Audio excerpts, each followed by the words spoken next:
Hello, friends. Thanks for your time. I'm honored to welcome author Gillian Gaar to the show today. She has written numerous publications. She has written for numerous publications, including Mojo, Rolling Stone, and Goldmine. And today she's going to talk about her book, Queen and a Night at the Opera 50 Years. This book is an in depth exploration of the band operating at the peak of their creative powers, launching them into superstar status. Can you tell I stole that right off of your blurb? Yeah. Well, well-written blurb, wasn't it? It is a very well written blurb. It's like you've done this before. Well, I didn't write that blurb, I gotta say. So Well, that I'll was give you credit anyway. So tell us a little bit about what you covered in the book. Tell us about yourself as well. well, let's see. So the book this year, it's the 50th anniversary of the Night at the Opera album, if you can believe that. It's a half century old. So that's pretty remarkable. So this publisher, they had started putting out books kind of along those lines. In 2023, they put out a book on Pink Floyd's Dark Side of the Moon because it was that 50th anniversary. So I was thinking, well, what other 50th anniversaries are coming up for albums that might be interesting? And so I thought of this one, Night at the Opera, because it's one of my favorites. And Queen being, huge influential act and still out there. I thought it would be perfect to come out during an anniversary year. Right on. Well, you kind of answered the next question that I've got. It comes from Ah, my friend Jeff Humphrey. He says, recognizing that you've also written various books and articles about artists of the early to mid 70s, how did you land on not just Queen, but specifically A Night at the Opera, which you kind of already answered that. Were you approached to do this, or did you have to pitch the idea? well, I've done books for this publisher before, motor books, and they'd come to me with ideas, which is always great because then you don't have to think of anything, and plus they already like the idea because it came from them. But being such a fan of Night at the Opera, I was the one that pitched it to them, so I was really excited when they accepted. And they didn't give you any hard time or anything? No, I mean, because it already put out a 50th anniversary book. I kind of had the template of what it would be like. It will cover this and how the album is made and the sales and what happened afterwards. And then I did have to think about Queen being their legacy. And so it wasn't just that it was a big album at the time, that Queen has remained this important band and they have a legacy, and the longevity was shown with, say, things like Wayne's World, which made them take off again here in America because they used Bohemian Rhapsody in that movie. So it wasn't just about the album being good, it was that Queen are still considered this important act. Right. How long did it take you to come from the creative idea to the finished product? Well, it'd probably be less than a year. I'm not sure of the exact thing when did I turn that in? I probably turned it in. No, it could have been earlier this year. Probably earlier 2024. I had to turn it in 2024, so it'd be ready for 2025. But yeah, usually I have to turn these out in less than a year. So let's say around 8 months or so. What is the creative process like when you're putting these books together? Well, now it's easy with the internet, you because it's like you've got an encyclopedia right there. And so obviously I already knew the album. And I reread a lot of the Queen biographies I had. I guess I had a few, so as I say, I like the band, and got some other things. But then got some other books, I mean. But then just looking online for more details, I found this really great article that ran in Sound on Sound about from an interview with Roy Thomas Baker, who was the album's producer. And so he talked very specifically about the things they did, whereas usually when band members are being interviewed about the making of the album, they talk in more general terms. But Baker, being a studio guy and speaking with a magazine made for studio professionals, he got into more details. So I found things like that. A lot of that is online now. I mean, you wonder how people wrote books before they had their own computers in their home. You don't have to travel near as much or all the long distance phone calls.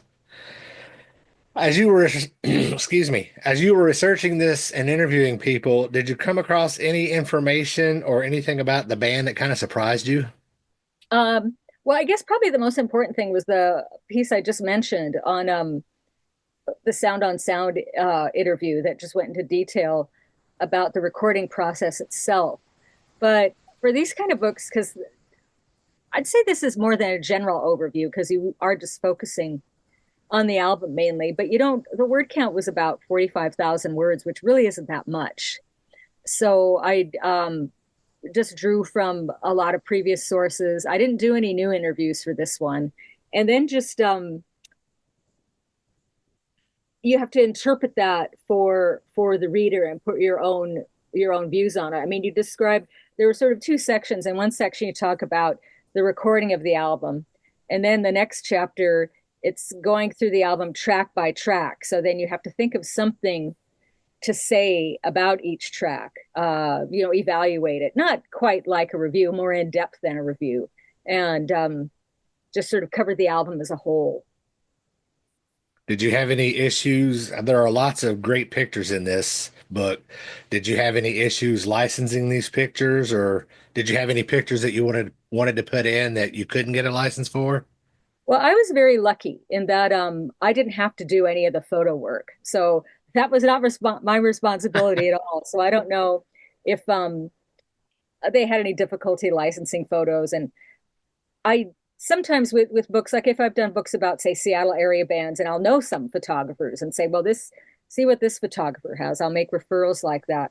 But with this band, I didn't really do that. One thing I did do was in reading about well, you know how the Bohemian Rhapsody video, it starts with the band all in that kind of diamond formation, just Yes. their faces against the black, and that was based on the Queen 2 album cover, which has the same pose. And so in the books I'd read, it talked about how they got the idea for that. And the photographer, Mick Rock, was inspired by this glamorous photo he saw of Marlene Dietrich. She was holding a cigarette, and also it's just like her face is floating in blacks in space because it was just the black behind her. So I did send that specific photo. I just, did a screenshot of it, I think, from the computer and sent that to the publisher saying, this is the photo they're talking about when I mentioned in that interview. So that gave them a starting point to go and find that themselves. But otherwise, yeah, I was lucky that I was not involved in the photo or memorabilia research. Uh, the publisher, the imprint's Motor Book, but the main publisher is Quarto. And they've previously put out books on Queen. So I'm wondering if, they may have had images that they had on hand or they knew who to go to recycle. What was it? Let's see. I think Queen: The Complete Illustrated History was the big book they've done. That came out some time ago. I mean, probably 20 years ago by now.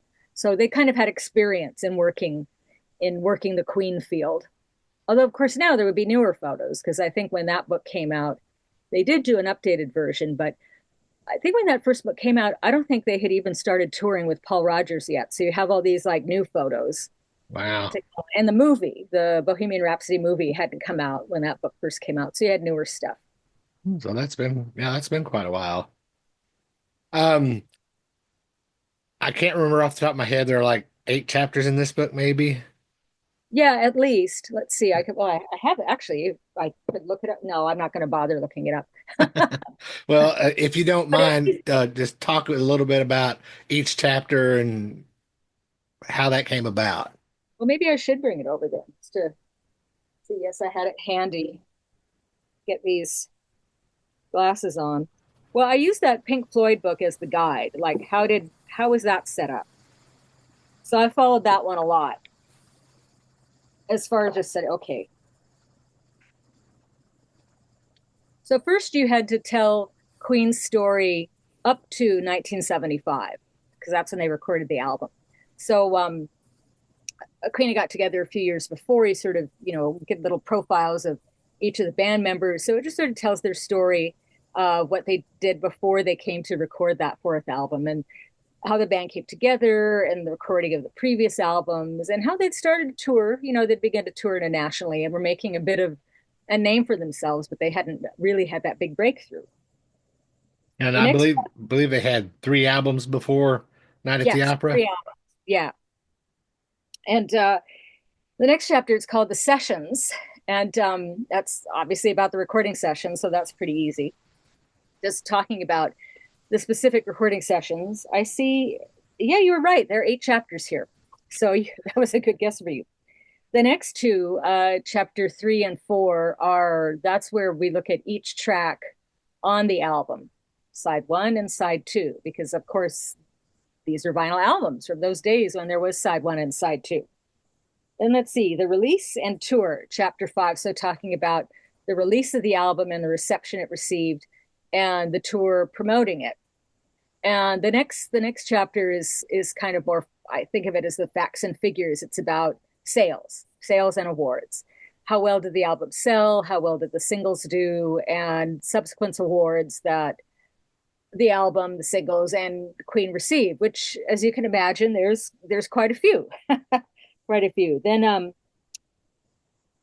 the subsequent period post Night at the Opera was divided into 2 chapters.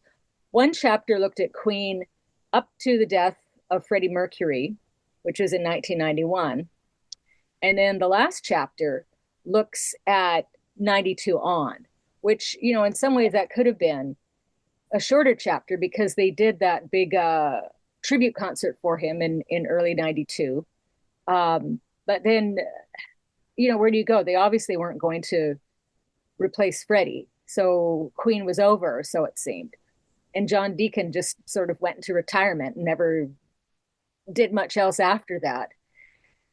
But eventually, as things turned out, Brian and Roger decided they would revive Queen and first brought in Paul Rogers. And John was asked if he wanted to join, but he wasn't interested.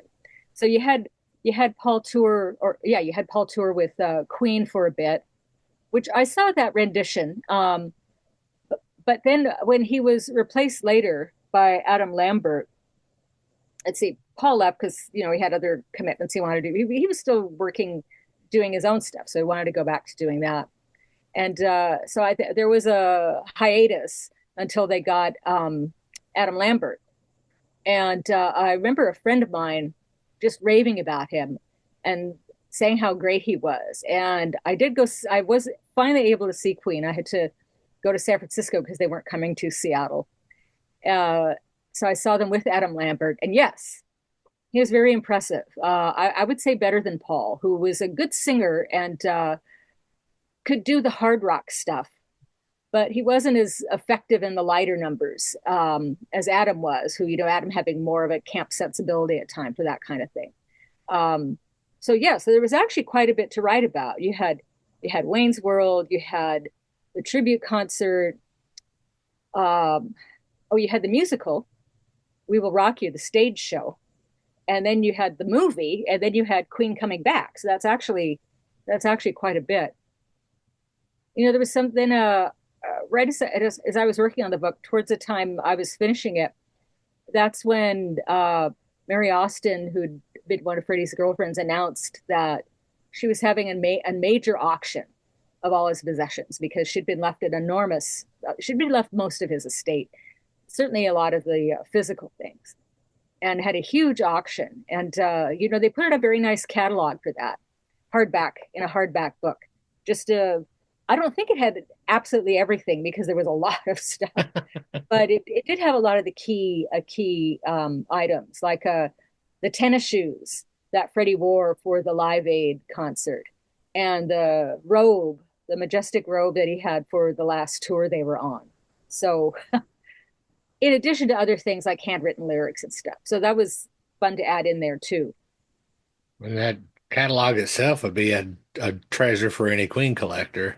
Yeah, yeah, Uh, one thing about, you spoke of Paul Rogers being the singer for Queen for a while. That, yeah. to me personally, that never seemed to be a good fit.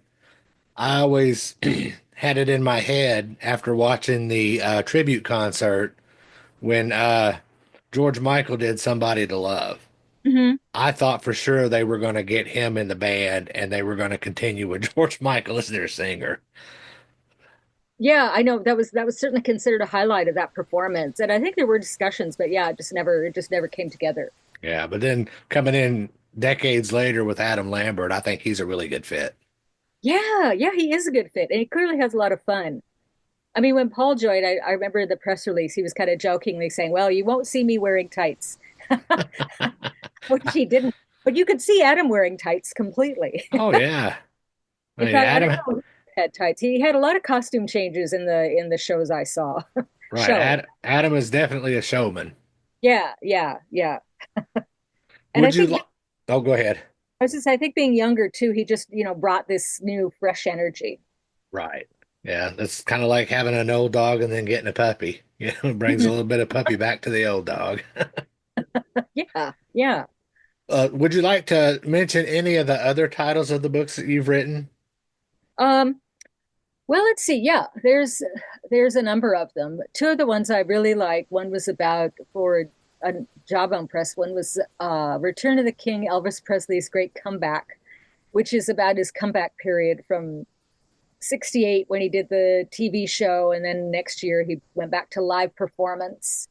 And so it kind of, oh, and then recorded in Memphis again. And those are the sessions where he did things like Suspicious Minds and In the Ghetto, and this sort of Renaissance period for him. And then I did a book called Entertain Us, The Rise of Nirvana, which, as sounds like, it's their story pretty much up to the time they record Nevermind. And the last chapter summarizes everything. That period, that later period has been covered a lot, but the early years not as much. So that was great to go into depth about those. And then, oh, my very first book, all those years ago, was She's a Rebel: The History of Women in Rock and Roll, which was came out in '92, and then it was republished in 2002 in an expanded edition with 3 new chapters. So that's the one to get. Right on. Tell the audience where they can find you and where they can purchase this book. Um, well, let's see. I don't know when you're airing this. I believe the official release date is April 1st. No fooling. And Correct. so any good bookseller will can order a book that's in print. So if they don't, bookstores now they have limited shelf space and stuff. So that's a good way to get it. Find the best local bookstore in your area and you can order it through them. And I know it's already available for pre-order on Amazon, and I don't know what the other sites are where they may do pre-order. I know I mean, in my city, Seattle, there's a great bookstore called the Elliott Bay Book Company, and they have a website. And I think you can order books online that way too. I mean, a big bookstore will often allow you to do that. So I always throw out Elliott Bay because that's one of my favorites, and Powell's in Oregon. But I'm sure other cities have their I've been there. which Powell's. Palace. Yeah. Well, they have two. They have a smaller version, but then the main one, it's like 4 stories. That's Well, that's the one I went to. I work for a public library, and we went to a oh, okay. library conference in Portland 2 or 3 years ago, and we made it a point to go check that place out. Yeah, it's pretty amazing, isn't You can get lost in there. it? You could pick up a book, start reading, and sort of forget. And oh, the store's closed. I can't get out. Um, Do you have any other book projects coming up you'd like to mention? well, later this year, from the same publisher that the Queen book came out, is a book on Tom Petty. Now, before Queen, the two books I'd done for motor books were Elton John at 75 and Bruce Springsteen at 75, where it would look at their life and career, 75 key points of their lives and career. And so the Tom Petty book is like that, but I think they've given it a different title that is not going to be Tom Petty at 75. So that's coming out later this year, probably the fall, I think. Yeah, gosh, it's already March. Um, so that's underway, and that's about the next. Yeah, that's the next thing I have out, and I have a Facebook page, Gillian Gar Writer, and that's just a page that you follow. It's not the friend page where you have to, accept a friend request, anything like that. Right. And so I will post links to articles I've written as well, or if I'm making an appearance. And Twitter, I am on Twitter. I think that's just at Gillian Gar. All right. Well, I won't take up any more of your time. I appreciate you coming onto the show. I think this book is very well written. It is it is in a it's in a slipcover. Is that what they're called? Yeah, It's a slipcase. square Yeah. book, like a square like a vinyl. It's not quite Hmm. as big as a vinyl, I don't think. Yeah, let's Can't see. see it on my screen very well. Yeah, I don't know Yeah, if we'll show. but it's Yeah, we yes. can It see oh, you disappeared.